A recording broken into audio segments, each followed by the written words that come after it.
이번 시간에는 이 목사란 무엇인가, 성경에서 말하는 목사는 과연 무엇인가, 이것에 대해서 한번 살펴보는 시간을 가져보려고 합니다.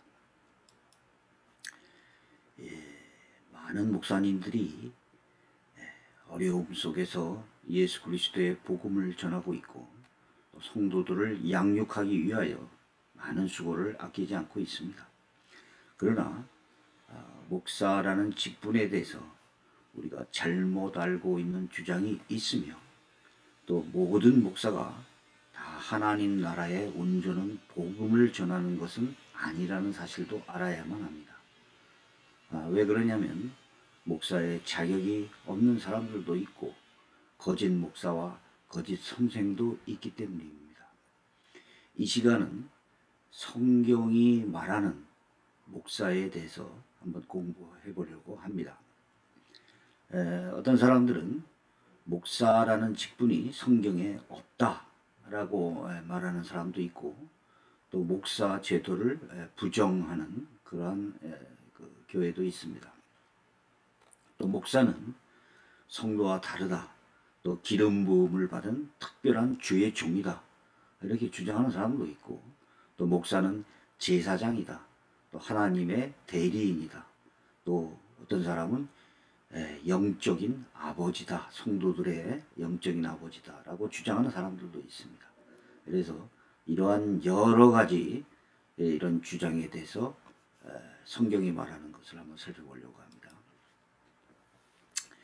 성도들이 목사라는 이 직분을 무조건 비난하거나 차별해서는 안 됩니다. 왜 그러냐면 목사도 성도입니다. 그래서 목사와 성도가 다르다라고 생각하면 안 되는 것이죠. 또한 성도를 양육하고 하나님의 말씀을 전파하는 목사를 존경해야 된다는 것에 대해서는 이의가 있을 수 없습니다. 다만 목사도 하나님이 아니고 사람이기 때문에 어떤 허물과 죄와 잘못이 있을 수 있으며 실수와 오류도 있을 수 있습니다. 그러나 많은 성도들이 이 목사로 인하여 상처를 받기도 하고, 그로 인하여 교회를 더 이상 나가지 않는 경우도 있습니다. 다만 우리는 목사라는 직분에 대해서 정확하게 이해를 하여야 한다는 것이 중요하며, 목사는 교회를 대표하지만 교회의 머리가 되는 것은 아니고 성도를 양육하는 직분이지만 하나님의 말씀을 온전하게 가리키는 의무가 있다고 말할 수 있습니다. 성경적인 목사관에 대해서 몇 가지를 살펴보려고 합니다. 첫 번째, 목사의 성경적인 의미가 무엇이냐. 두 번째, 목사가 제사장인가. 세 번째, 주의 종은, 주의 종이라고 하는 것은 목사의 어떤 특별한 직분을 말하는가. 네 번째, 목사는 기름 부음을 받은 사람인가. 다섯 번째, 목사는 하나님의 대리인인가. 여섯 번째, 목사는 영적인 아버지인가. 그 다음에 우리가 목사를 존경하여야 하고, 목사는 교회를 대표하는 사람입니다. 여덟 번째, 목사와 이 성도는 교회의 한 지체입니다. 그래서 이거를 특별하게 각별하게 구별을 할 필요가 없다는 것이죠. 목사의 성경적인 의미를 보면 예배소서에 나옵니다. 그가 어떤 사람은 사도로, 어떤 사람은 선지자로, 어떤 사람은 복음 전하는 자로, 어떤 사람은 목사와 교사로 삼으셨으니 라는 에베소서 4장 11절에 이런 구절이 나옵니다. 곧 이어서 12절에 이는 성도를 온전하게 하여 봉사의 일을 하게 하며 그리스도의 몸을 세우려 하심이라 라고 합니다. 사도와 선지자들의 그 창설 직분과는 달리 사도시대 이후에 주님 재림까지 신약교회에서 항상 있도록 주어진 직분은 목사, 교사, 장로, 집사입니다. 이게 성경적인 의미죠. 그런데 이 예배소서에 나오는 그 규절을 보면은 이 예배소서에서는 한 개로 묶여버렸습니다. 목사와 교사. 이렇게 영문 영어 성경을 보면 pastors and teachers 이렇게 하나로 묶어서 언급하고 있습니다. 그래서 어떤 사람들은 어떤 성경학자들은 목사가 곧 교사다. 그래서 이것은 동일한 직분을 말하기도 한다. 이렇게 설명을 하고 있습니다. 성경에는 이 목사라는 단어가 예배소서 4장 11절에 나타나지만 이 단어 포이맨이라고 하는 이 단어는 성경에서 주로 실제 양을 치는 목자라는 의미로 사용됐습니다. 그래서 양을 치는 목자를 비유하여 교회의 성도를 양육하는 목자도 셰퍼드, 포이맨이라고 합니다. 그래서 이 성경 규절을 보면 어떤 사람들은 목사가 예배소서에 딱 하나 나오는데 목사는 교사다. 그러니까 목사는 성경에 언급되지 않는다. 이렇게 이제 그 극단적인 얘기를 하는데 이 포이맨이라는 단어는 히브리서 13장 20절과 베드로전서 2장 25절, 계시록 7장 17절에서 예수님에게도 이 단어가 사용됩니다. 다시 말해서 히브리서 13장 20절 양들의 큰 목자이신 우리 주 예수를 영원한 언약의 피로 죽은 자 가운데 이끌어내신 평강의 하나님이, 그래서 양들의 큰 목자이신 우리 주 예수, 여기에 포이맨이라는 단어가 나타납니다. 그래서 만일 포이맨이라는 단어가 무슨 양을 치는 사람이다 라고만 얘기하면 이것은 아니죠. 왜 그러냐면 양들의 큰 목자이신 우리 주 예수님이 무슨 양만 지키지 정말 문자적으로 양을 지키는 사람입니까? 양을 치는 사람은 아니죠. 그래서 이건 비유적으로 교회의 성도를 양육하는 목자라는 의미로 사용됐습니다. 자, 사도행전 20장 28에서도 여러분은 자기를 위하여 또는 온 양떼를 위하여 삼가라. 성령이 그들 가운데 여러분을 감독자로 삼고 하나님이 자기 피로 사신 교회를 보살피게 하였느니라. 사도행전 20장 28절에서 양떼라는 단어는 포임디온이고 교회를 치게 하셨다는 단어는 포이마이노라고 사용됐습니다. 그리고 이 감독은 에피스코포스라는 단어가 기록이 되어 있는 겁니다. 다시 말해서 감독은 목자입니다. 감독은 목사와 똑같은 것이죠. 그래서 양떼인 성도를 양육하는 직분이라는 것을 알 수 있습니다. 그래서 이 감독이라는 말이 또 따로 있는 것은 아니고 아까 말씀드렸다시피 목사도 목자로 되어 있고 또 감독도 목자로 되어 있다는 것이죠. 자, 베드로전서 2장 25절에 이렇게 나옵니다. 너희가 전에는 양과 같이 길을 잃었더니 이제는 너희 영혼의 목자와 감독 되신 이에게 돌아왔느니라. 자, 베드로전서의 2장에서는 목자와 감독이라고 나와 있습니다. 여기서 목자는 포이맨, 감독은 에피스코포스라는 단어가 사용됐습니다. 다시 말해서 목자로 번역되는 포이맨과 감독으로 번역되는 에피스코포스는 동일한 개념이라는 의미입니다. 그래서 이제 우리 일반적으로 장로교회는 이제 장로 정치라고 하죠. 그래서 교회 목사는 장로 중 한 사람으로 간주됩니다. 또 감리교회는 장로 정치와 거의 비슷한데 목사 중에서 감독 한 사람을 세웁니다. 즉 감독을 목사로 강조하느냐 혹은 목사를 장로로 간주하느냐 이런 문제에 따라서 장로교회와 감리교회가 조금씩 차이가 납니다. 어쨌든 목사가 성경에 없다 이런 주장은 사실이 아니라는 것입니다. 자, 그래서 소위 이 일부 형제교회 같은 데나 이런 데서 뭐라 그러냐면 목사는 성경에 없다. 그래서 목사 제도라는 것을 이제 부정하고 그럽니다. 그러나 성경적으로 볼 때 목사가 없는 것은 아닙니다. 자, 이 두 번째는 목사를 제사장이라고 하는 일부 사람들이 있습니다. 예를 들면 가톨릭 같은 데서 가톨릭의 사제들은 제사장이죠. 그래서 베드로는 우리를 왕같은 제사장이라고 베드로전서 2장 9절에 하였으며 신령한 제사를 드릴 거룩한 제사장이라고 2장 5절에서도 말했습니다. 또 사도 바울은 우리에게 너희 몸을 하나님이 기뻐하는 거룩한 산제사로 드리라라고 로마서 12장 1절에서 말합니다.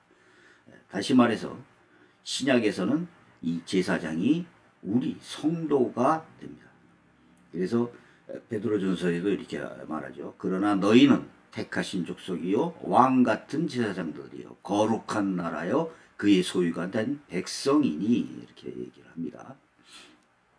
그래서 이 목사를 제사장이라고 말하는 것은 신약시대에서는 맞지 않습니다.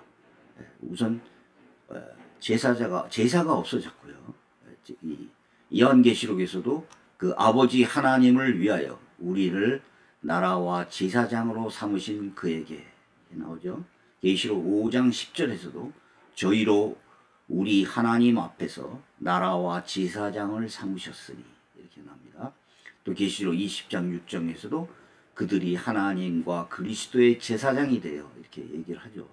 그래서 자, 우리가 바로 제사장이 된 것입니다. 이거는 신약시대 때 성소의 휘장이 찢어지고 누구든지 직접 하나님께 나아갈 수 있다는 만인 제사장을 의미하는 것입니다. 그리고 더 이상 제사 제도 자체가 없어졌기 때문입니다.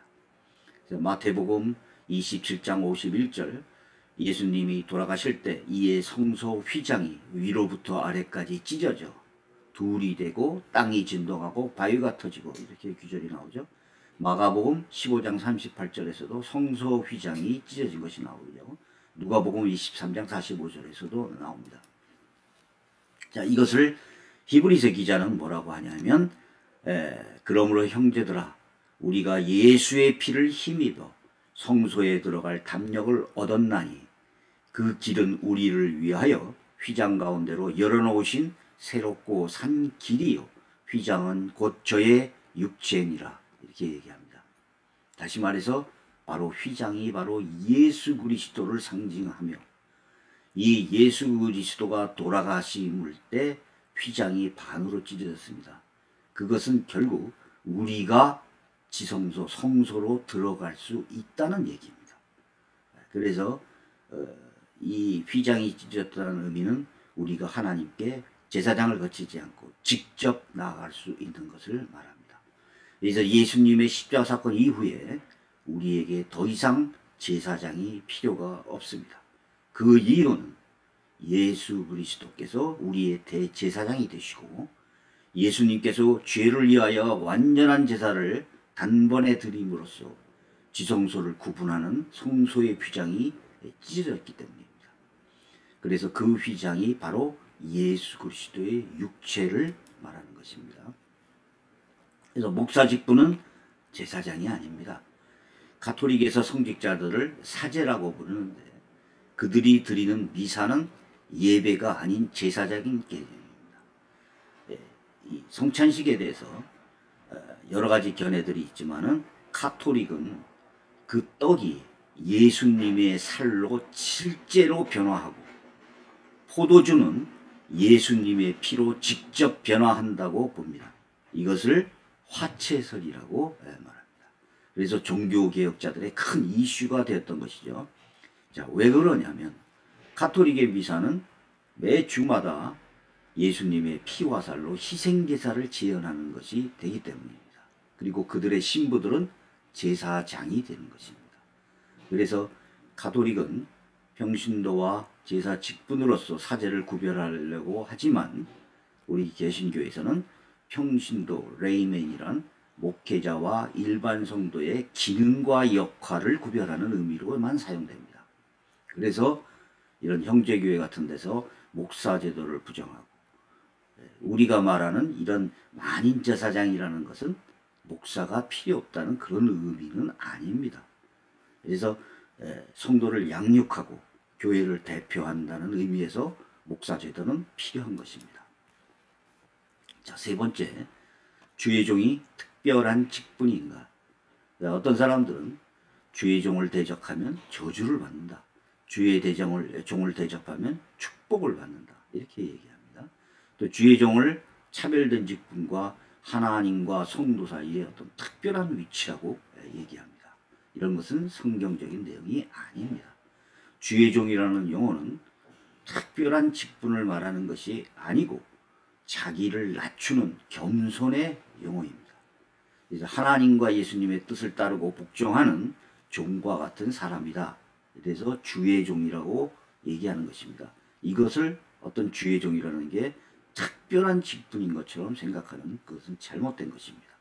자, 베드로후서에서 뭐라고 하냐면 1장 예수 그리스도의 종과 사도인 시몬 베드로는 야고보서 1장 1절 하나님과 주 예수 그리스도의 종 야고보는 로마서 1장 1절 예수 그리스도의 종 바울은 이렇게 얘기를 하니까 이 사도들이 바로 주의 종이다. 목사도 주의 종이다. 이렇게 생각하는 것이죠. 그러나 로마서 6장 22절을 보시면 그러나 이제는 너희가 죄에서 해방되고 하나님께 종이 되어 거룩함에 이르는 열매를 얻었으니 이렇게 얘기를 합니다. 자, 사도 바울이 로마서를 통해서 로마에 있는 교회의 교인들에게 너희가 하나님께 종이 되었다라고 얘기하는 것입니다. 예수를 믿는 자들은 모두 말씀을 따르는 주의 종입니다. 자, 고린도전서 7장 22절에도 이렇게 나옵니다.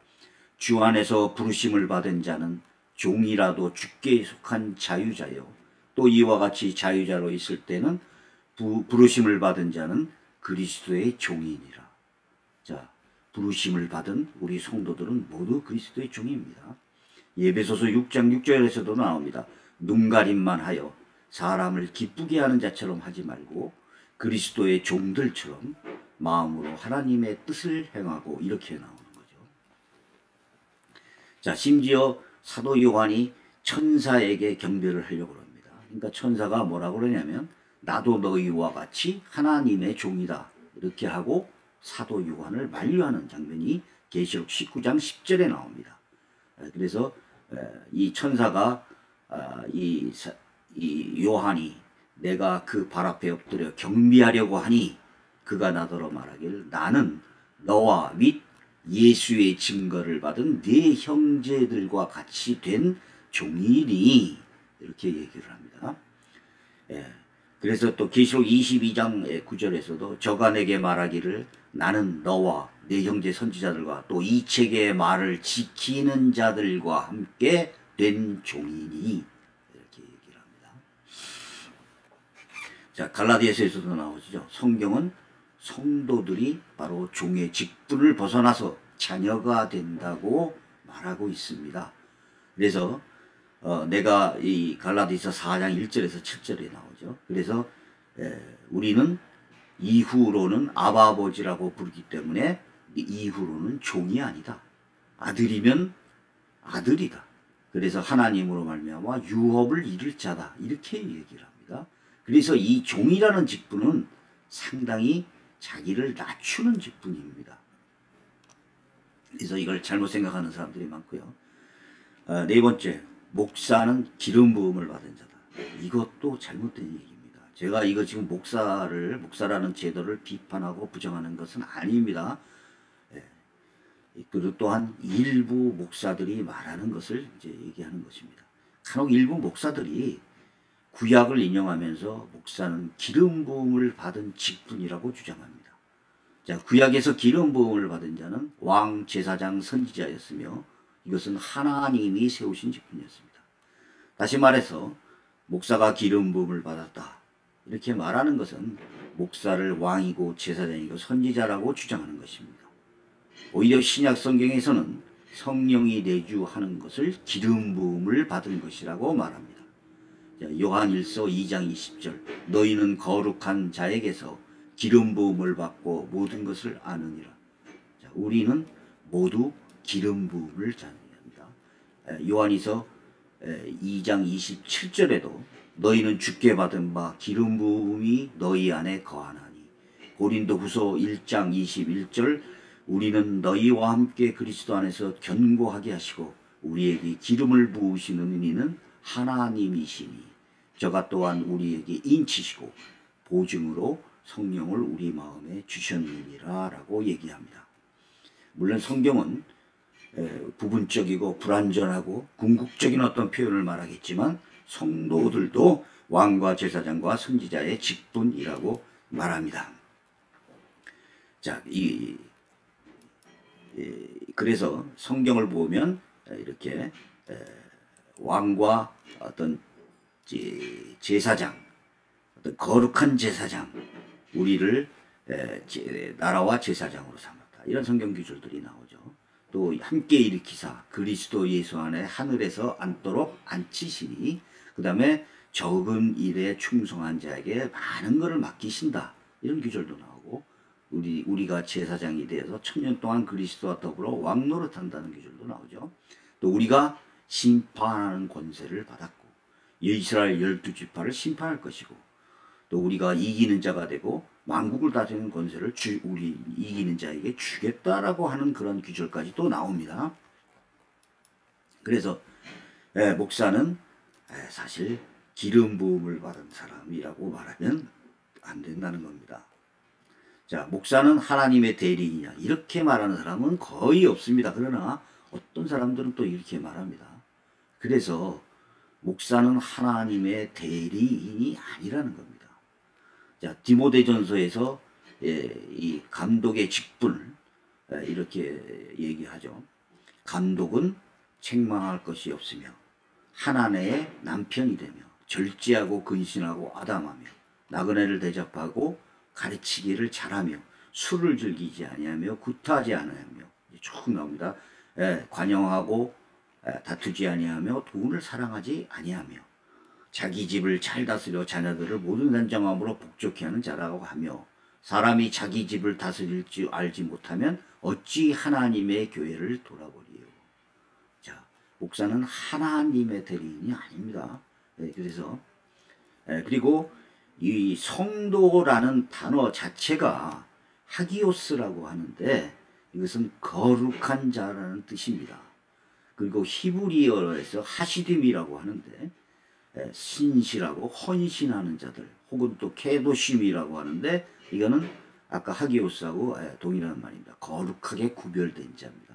그래서 고린도전서에서 이거를 얘기하죠. 1장에서 고린도에 있는 하나님의 교회 곧 그리스도 예수 안에서 거룩하여지고 성도라 부르심을 입은 자들과 이렇게 나옵니다. 그래서 자, 그리스도 예수 안에서 거룩하여지고 부르심을 받은 사람들은 모두 성도입니다. 그래서 자, 이 로마서 1장 7절에도 나옵니다. 로마에 있어서 하나님의 사랑하심을 입고 성도로 부르심을 입은 모든 자들에게 라고 성경은 말하고 있습니다. 그러니까 이렇게 우리가 목사, 성도 이렇게 말하는 것은 기능상, 직분상의 용어입니다. 그래서 목사도 성도이죠. 다음, 목사는 우리의 영적 아버지인가? 어떤 사람들은 목사가 영적인 아버지라고 얘기합니다. 히브리서를 보면 12장 9절 또 우리 육신의 아버지가 우리를 징계하여도 공경하였거늘 하물며 모든 영의 아버지께 더욱 복종하며 살려 하지 않겠느냐. 자, 여기에서 영의 아버지는 하나님을 얘기합니다. 그래서 영적 아버지라는 것은 영으로 낳았다. 이런 의미가 있지 않습니까? 그래서 영을 탄생시켰다. 그래서 모든 육신의 아버지는 우리 친아버지, 우리 가족의 아버지가 되지만 영의 아버지는 하나님이 되는 겁니다. 자, 그래서 공동번역에서도 그렇게 얘기하죠. 우리를 낳아준 아버지가 견책해도 우리가 그를 존경한다면 영적인 아버지께 복종하여 살아간다는 것은 당연한 일이 아니겠습니까? 또 표준세 번역에서도 육신의 아버지, 그 다음에 영들의 아버지 이런 식으로 얘기하고 있습니다. 현대인의 성경도 마찬가지죠. 자, 고린도전서 4장 15절에서는 그리스도 안에서 일만 스승이 있으되 아비는 많지 아니하니 그리스도 예수 안에서 복음으로써 내가 너희를 낳았음이라.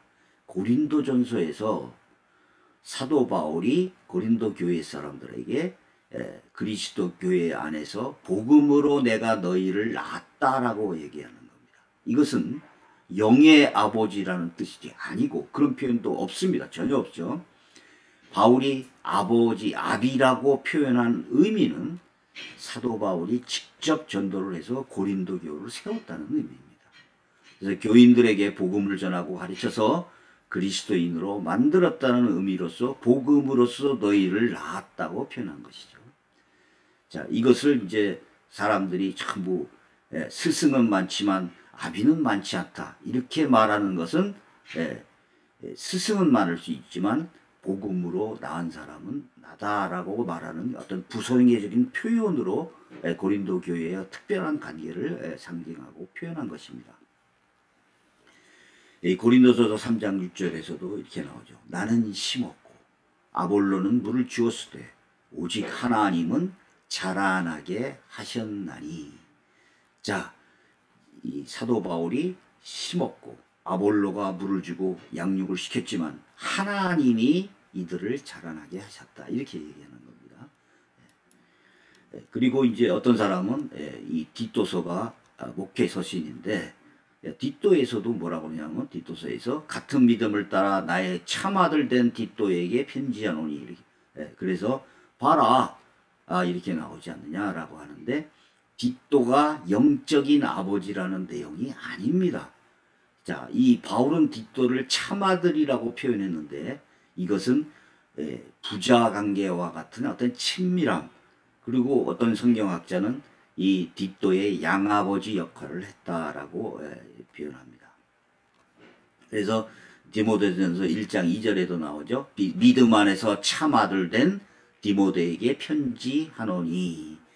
그리고 몬 1장 10절에서도 갇힌 중에서 낳은 아들 오네시모를 위하여 내가 간구하노라 이렇게 얘기를 하죠. 그래서 자, 이것은 그리스도인으로 만들었다, 낳았다, 그 어떤 그 친밀한 부자관계와 같은 친밀함 이런 것을 얘기하는 것이지 영적인 아버지다 이런 뜻은 아닙니다. 자, 여기 옥스포드 제 말이 아니라는 것을 옥스포드 원어 버전을 한번 찾아봤습니다.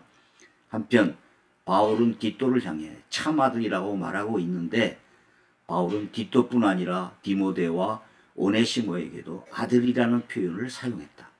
여기에서 나의 참이라고 번역된 그네시오의 원형 그네시오스는 서출이 아닌 적법 밖에 태어난 진짜의 의미라는 형용사이다. 그런데 디도는 바울이 육신으로 낳은은 아니다. 그럼에도 이런 단어를 쓰는 것은 그가 바울에게 매우 특별한 존재이기 때문이다. 참아들이라는 바울이 직접 전도하여 신앙으로 양육한 자를 가리키며 동시에 바울이 신뢰하고 있는 믿음의 동역자를 나타낸다. 이렇게 말하고 있습니다. 그 다음에 어떤 사람들은 목사는 성경적이 아니다. 목사를 부정하고 목사를 막 비난을 하는 사람들이 있습니다. 그러면 안 됩니다. 물론 목사에 대한 성경적인 의미를 살펴보는 것은 좋은 것이지만 목사를 존경해야 됩니다. 왜 그러냐면 성경이 그렇게 말합니다. 갈라디아서 6장 6절에는 뭐라고 그랬냐면 가르침을 받는 자는 말씀을 가리키는 자와 모든 좋은 것을 함께하라 이렇게 설명하고 있습니다. 또 디모데전서 5장 17절에 잘 다스리는 장로들을 배나 존경할 자로 알되 말씀과 가르침에 수고하는 이들을 더할 것이니라 이렇게 얘기합니다. 자, 그래서 우리가 평신도로서 교회 목사를 존경하고 순종해야 되는 원칙은 옳습니다. 그러나 이것 마치 목사를 하나님의 대리인이다, 그리스도의 대리인이다 이렇게 하고 순종하는 것은 틀리다는 것이죠. 그리고 누구든지 어떤 범할 수 있는 인간적인 약점, 결정 이런 것을 문제 삼아 목사를 비난하거나 대적할 수는 없는 겁니다. 목사는 말씀으로 성도를 양육하는 직분이며 교회를 대표하는 직분으로서 우리는 목회자를 존경해야 하는 것입니다.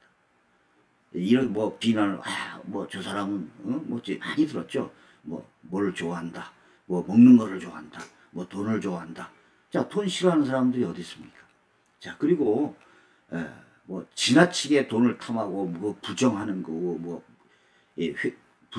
부정한 방법을 통해서 이렇게 획득하고 남용을 하고 이런 것이 잘못된 것이지, 이런 인간적인 약점을 가지고 목사가 잘못됐다라고 말할 수는 없는 겁니다. 목사와 평신도는 한 교회의 같은 지체입니다. 그래서 로마서 8장 28절에 우리가 알거니와 하나님을 사랑하는 자 그 뜻대로 부르심을 입은 자들에게는 모든 것이 합력하여 선을 이룹니다.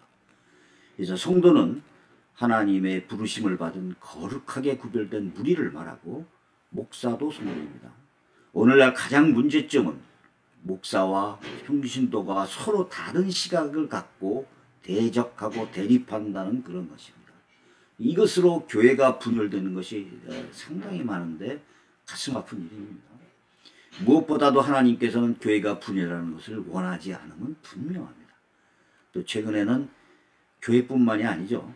사회와 문화, 정치와 경제 전반적인 문제가 서로 양극화되어 대립하고 대적하고 싸우고 이렇게 하고 있습니다. 기독교도 예외가 아닙니다. 그래서 목사와 평신도, 이것은 같은 주님이 머리가 되신 교회의 한 지체일 뿐입니다. 그래서 서로 협조하고, 또 평신도는 목사를, 교회를 양육하는 사람, 교회를 대표하는 사람으로서 존경하여야 하고, 또 누구나 범할 수 있는 인간적인 허물을 가지고 목사를 비난하고, 완전한 사람은 이 세상에 없습니다. 그래서 이런 것을 상당히 주의해야 됩니다. 여기까지 하겠습니다.